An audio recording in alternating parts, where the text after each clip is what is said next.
নমস্কার দর্শক বন্ধুরা, আজকে ঢোকলা তৈরি করছি দেখুন। তার জন্য এখানে আমার 2 চামচ টক দই লাগবে, খুব একটা টক নয়, মিডিয়াম থাকবে।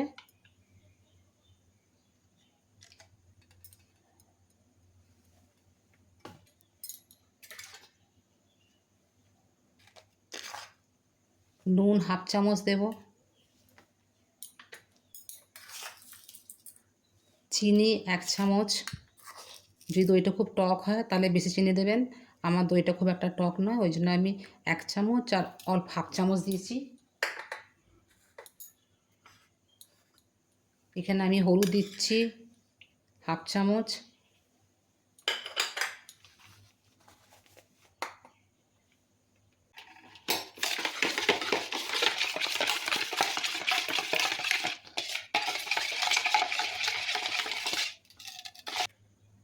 এখানে 1 চুটকি হিং দেবো,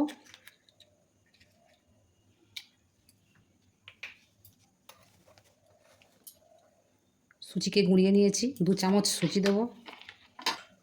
এখানে আদা কাঁচা লঙ্কা বাটা আছে দেব।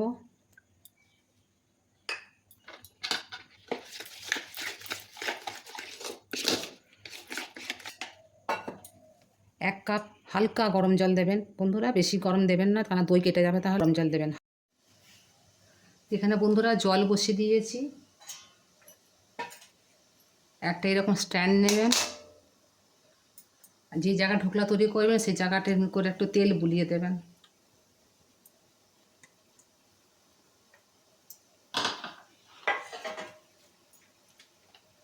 আর ঢোকলা তৈরি করার কিছুক্ষণ আগেই সঙ্গে সঙ্গেই এই ইনোটা দেবেন, ইনো দিয়ে বেশিক্ষণ রাখবেন না।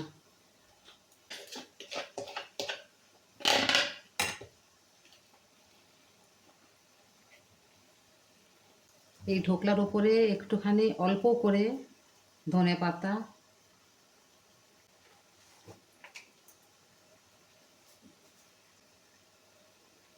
একটু কাশ্মীরি লঙ্কা গুঁড়ো,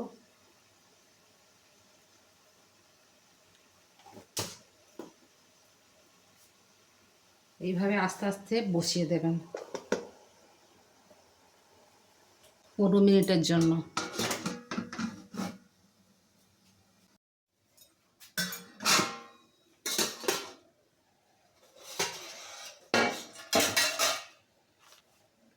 এইভাবে একটা কাঠি ঠুকিয়ে দেখবেন, দেখুন ওর গায়ে কিছু লাগে, তার মানে আমার জিনিসটা হয়ে গেছে।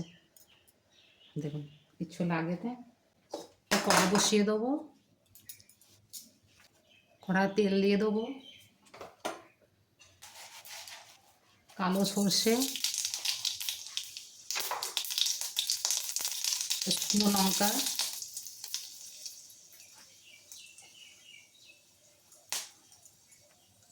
কারি পাতা,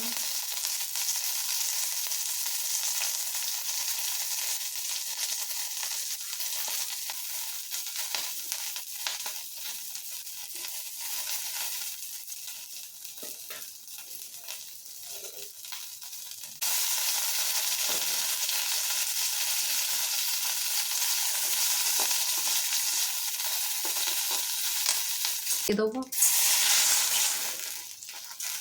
অল্প করে জল দেবেন, মাপ করে 1 কাপ জল দেবেন। আপনার ঢোকলা যতটা আছে সেই পরিমাণ মতো জল দেবেন, এতে জল একটু লাগবে, কেন জলটা টেনে নেবে, বেসন তো জল টেনে নেবে। মধ্যে এখন স্বাদ অনুসারে অল্প নুন দেব, কিন্তু ঢোকলা ঠান্ডা হলেই বেরোবে, নাহলে এটা ঘেঁটে যাবে।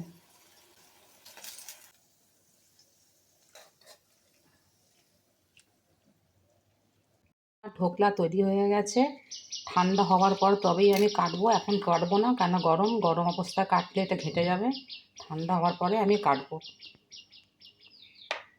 বন্ধুরা রাধে রাধে।